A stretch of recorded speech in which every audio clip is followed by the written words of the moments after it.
لبنان عم يدخل رسمياً حقبة ال 5G بخطوة تعد محورية بمسار تطوير قطاع الاتصالات.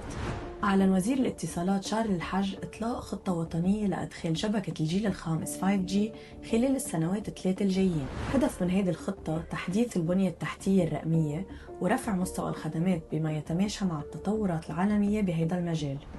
تعد تقنية ال 5G الجيل الجديد من شبكات الاتصال، وبتتميز بسرعة إنترنت بتفوق ال 4G بعشرات المرات، وبقدرتها على نقل البيانات بزمن استجابة شبه فوري. وهالشي بيفتح المجال لتطبيقات متقدمة بمجالات الصناعة والصحة والتعليم والنقل الذكي. إدخال هذه التقنية للبنان رح يساهم بتعزيز جودة الاتصالات والإنترنت، دعم الاقتصاد الرقمي وجذب الاستثمارات التكنولوجية، وتوفير فرص عمل جديدة بمجالات التكنولوجيا الحديثة. بالمقابل رح تواجه هيدي الخطوة بعض التحديات، أبرزها كلفة تطوير البنية التحتية، ضمان الأمن السيبراني، وتوسيع التغطية لتشمل كل المناطق اللبنانية.